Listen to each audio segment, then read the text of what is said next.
नमस्कार दोस्तों, एक बार फिर से आप सभी का स्वागत है टेक्नोनिता पॉडकास्ट में। और आज जो हमारे साथ गेस्ट बैठे हैं वो बहुत ही बेहतरीन और फेमस आदमी है और उनका नाम है एसी स्टैन, जो कि कदमपुर के मशहूर रैपर है। और जब ये रैपिंग करते हैं स्टेज पे खड़े होके तो लोगों को ठंडा लगता है, इसीलिए इनका नाम है एसी स्टैन। आगे आगे देखिए, इस इंटरव्यू के दौरान आप लोग को भी ठंडा लगेगा। वो कहते हैं ना, आग लगा देंगे, आग लगा देंगे, आग लगा देंगे।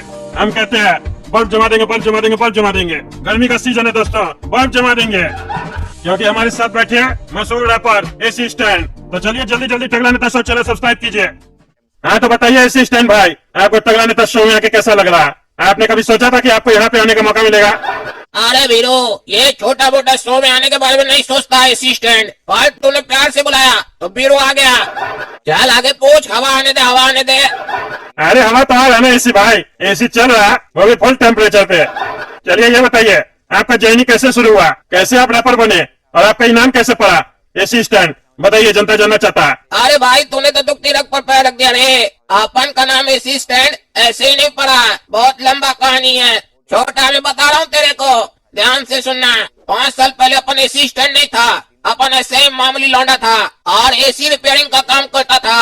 एक बार एक पार्टी के पास गया, उसका एसी लगाने के लिए। तो बॉक्स होता है ना एसी का, बाहर जो लगता है, उसको लगा रहा था स्टैंड पर। स्टैंड टूट गया और वो बॉक्स मेरा पैर पर गिर गया और मेरा स्टैंड टूट गया।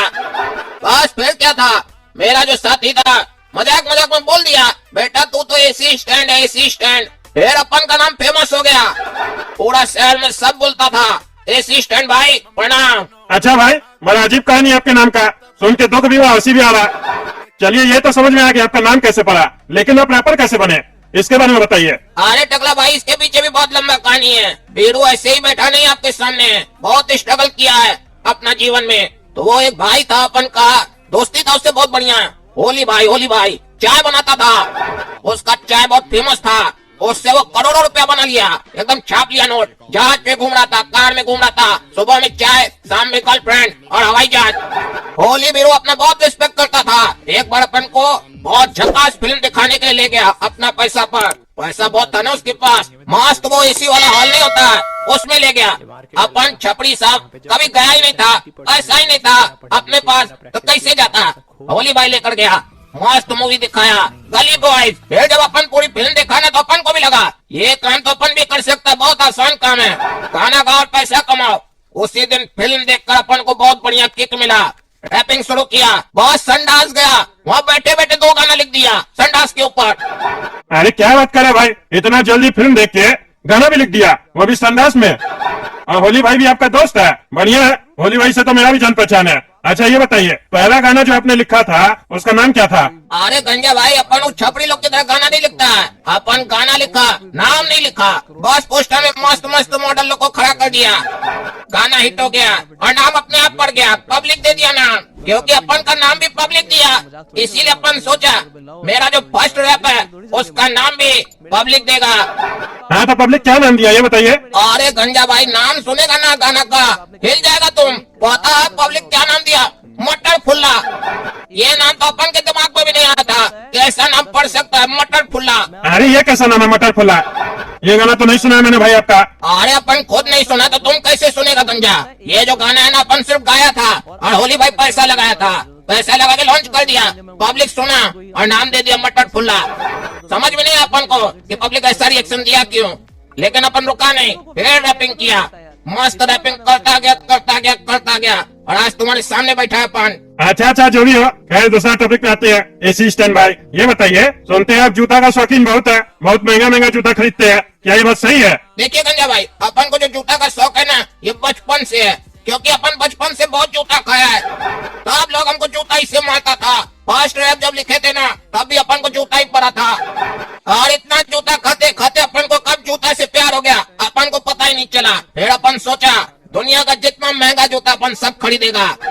अच्छा कमाल का सोच है आपका भाई, मतलब किस टाइप का आदमी सब रहता है कद्दूपुर में, मेरा तो समझ के बाहर है। जूता का भी कोई शौकीन हो सकता है, हालांकि आप ही नहीं, काफी लोग आजकल जूता का शौकीन हो गया। जूता तो पैर का चीज है ना, आजकल देखते हैं आप जैसा लोग सब जूता को शोकेस में लगा के, स्टूडियो में लगा के नेट पे दिखाता है कि मेरे पास इतना पैसा है, उतना पैसा है, ये इतना का जूता है। और बहुत सारा बेवकूफ लोग है जो सेकंड हैंड जूता भी खरीदता है।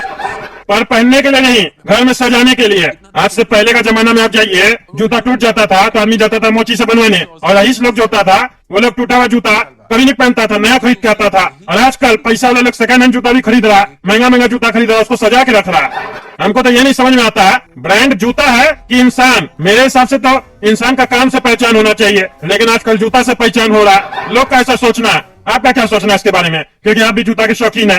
अरे गंजा भाई, आप जानते नहीं है, जूता के पीछे अपन लोग पागल है, पागल। एक मॉडर्न ब्रांड का नया जूता आया था 80 लाख का, अपन वो भी खरीद लिया, 20 लाख उधार लिया, लेकिन जूता खरीदा। पता है उसके बाद लोग अपन को एसी स्टैंड नहीं बुला रहा था कुछ दिन के लिए, बल्कि बुला रहा था मॉडर्न जूता का मालिक। जूता के नाम से अपन जाना जा रहा था। पता आपको, पहले लोग जूता खाता था तो लोग बोलता था देखो वो जूता खाया था, और आजकल लोग जूता खरीदता है तो लोग बोलता है देखो वो जूता खरीदा। जूता मतलब ब्रांड, एक बार खरीद लो आपका नाम हो जाएगा। ये बड़ा अजीब लॉजिक है। खैर ये बताइए, अभी जो जूता पहना है आपने, ये जूता कितने का? देख भाई बीरू, तू बार बार मेरी दुखती रख पर पैर रख रहा है। चल बता देता हूँ तेरे को, पॉडकास्ट पर आया हूँ तो जो पूछेगा बताना पड़ेगा ना। इस जूते के पीछे भी बहुत लंबी कहानी है। दरअसल भाई, ये जो अपन जूता पहना है ना, ये बहुत कॉस्टली जूता है। इससे महंगा जूता अपन के पास नहीं है। 5 करोड़ का जूता है ये। इसको खरीदने के लिए ना अपन एक बंगला बेचा, तब जूता खरीदा, क्योंकि अपन के पास उस टाइम पर कैश का थोड़ा कमी था। अरे क्या बात कर रहे हैं असिस्टेंट भाई, जूता खरीदने के लिए आप बंगला बेच दिए? अब 5 करोड़ का जूता है, ऐसा क्या? ये तो हमको वैसा ही लग रहा है 100-200 वाला जूता जो ठेला पे बेचता है लोग सब। इसमें ऐसा क्या है जो 5 करोड़ रुपया आप इसमें लगाए हैं? हम तो 1000 रुपए से ज्यादा महंगा वाला जूता नहीं पहनते हैं, उसमें कंफर्टेबल लगता है बढ़िया। अरे भाई, तूने तो तेरी औकात के हिसाब से जूता पहना है ना, तभी तो तेरी वैल्यू नहीं है, अपन की वैल्यू है। तेरे पॉडकास्ट पर तूने क्या पूछा कि तूने कितने का जूता पहना है, और मैंने तुझसे पूछा क्या कि तूने कितने का जूता पहना है? नहीं ना, क्योंकि तेरी वैल्यू नहीं है, अपन की वैल्यू है। और वैल्यू क्यों है? जूते की वजह से। 5 करोड़ का जूता है तो अपन की वैल्यू भी 5 करोड़ की है, और तेरी वैल्यू 1000 रुपए की है। अरे हमको ऐसा वैल्यू नहीं चाहिए, समझे? आप ये सब बात छोड़िए, आप मेरा वैल्यू के ऊपर मत आइए, समझे? हम चाहे तो हम भी खरीद सकते हैं, लेकिन हम बुड़बक नहीं है। हमको पता है कहाँ पैसा लगाना, कहाँ नहीं लगाना। इतना ही पैसा खर्च करना होगा ना तो गरीब लोग का मदद कर लेंगे। ये जूता उतना कंपनी को नहीं देंगे जो 200 रुपए का जूता बना के 5 करोड़ में बेच रहा है, और आप जैसा मूर्ख लोग ये सब खरीद रहा। और सबकी अपनी अपनी सोच है, हम उस पर कमेंट पास करना नहीं चाहते हैं। आप ये बताइए, आप कह रहे थे इस जूता के पीछे कहानी है, कौन सी कहानी है वो जिसकी वजह से आपने 5 करोड़ का जूता लिया? अरे बिरो, मेरी गर्लफ्रेंड थी, जो बंगला मैंने इस जूते के चक्कर में बेचा था ना, उसी बंगले में आकर उसने मुझे रिजेक्ट किया और कहा तुझसे बेहतर मुझे मिल गया है, आज से तू मेरा बॉयफ्रेंड नहीं। बस उस दिन जो मेरा दिल टूटा, आज तक नहीं जुड़ पाया है। इसीलिए उसी दिन मैंने ठान लिया था कि मैं ये बंगला बेच दूंगा जिस बंगले में मेरी गर्लफ्रेंड ने मेरी बेइज्जती की है। और उसी दिन मैंने उस बंगले को बेच दिया, क्योंकि उसी बंगले में मेरा दिल टूटा, और इसीलिए खरीदा मैंने ये नया जूता। और ये जूता मैं अपने पास रखता हूँ, हमेशा पहनता हूँ। एक दिन ऐसा आए जब मेरी गर्लफ्रेंड लौट कर आए और उसे पछतावा हो, तब मैं इसी जूते से उसे मारूंगा कि उसने मेरा दिल क्यों तोड़ा। अरे बड़ा ही फालतू स्टोरी है आपका। गर्लफ्रेंड छोड़ के चली गई तो भाई तुमने बंगला बेच दिया, इससे तो तुम्हारा डबल नुकसान हो गया। गर्लफ्रेंड भी गई और बंगला भी गया, और खरीदा तुमने सड़ा हुआ जूता। अब मेरी समझ में तो ऐसा आ रहा है कि तुम सिर्फ रैपर बन चुके हो, बुद्धि नहीं है तुम्हारे अंदर। अरे चुप कर गंजे, इतनी तो तेरी प्रॉपर्टी की कीमत नहीं होगी जितनी अपन के जूते की कीमत है। अभी चाहूंगा ना तो 6 करोड़ में बिक जाएगा। हाँ मुझे पता है, आप जैसा पागल लोग का कमी नहीं है कदमपुर में। अब चलिए, आपसे पॉडकास्ट करने का कोई फायदा नहीं है, आप बदतमीजी पे आ गए। और मूर्ख लोग का पॉडकास्ट हम नहीं लेना चाहते हैं। मूर्ख लोग का पॉडकास्ट लेंगे तो 2-4 समझदार जो होगा वो भी देख के मूर्ख बन जाएगा। चलो उठो ना कुर्सी से, ऐसी स्टैंड नाम है, स्टैंड लेके ही मारेंगे। अरे जा रहा है ना रे बीरो, चिल्लाता क्या है? अपन को अपना ही शो में बुलाकर इज्जत ले रहा है। सही बात नहीं है बीरो, यही जूता खोल के मारेगा अपन। 5 करोड़ का जूता है, गर्लफ्रेंड से पहले तेरे को पड़ जाएगा। 5 करोड़ का जूता पड़ेगा ना तो तेरा चेहरा 5 रुपए के जैसा भी नहीं बचेगा, और तू खुश भी होगा कि पहली बार 5 करोड़ के जूते से मार खाई है। अरे तुम बेटा ऐसे गया नहीं ना तो तुम्हारा 5 करोड़ का जूता के साथ तुम्हारा चेहरा भी ऐसा जूता जैसा बना देंगे। दिमाग खराब करता है, उठ के भागता है कि नहीं? दिमाग उठ के देखे ना दोस्तों, कैसा पागल आदमी था, भाग गया। आके कुछ भी बकवास कर रहा। हम सोचे बढ़िया आदमी है, पॉडकास्ट करेंगे, कुछ सीखने को मिलेगा। ऐसा लोग से क्या सीखेंगे? क्या फालतू फालतू बकवास कर रहा था। ये तो वही बात हो गया ना, बंदर का हाथ में अस्त्र आ गया। इस लोगों को पैसा का यूज करने आता ही नहीं है। क्या छोड़िए ये सब बात, अगला पॉडकास्ट में देखिएगा, बढ़िया आदमी लेके आएंगे। तब तक चलिए, तगड़ा नेता शो चैनल सब्सक्राइब कीजिए, वीडियो लाइक कीजिए पसंद आया तो, और ज्यादा से ज्यादा शेयर कीजिए। मिलते अगला वीडियो में, धन्यवाद।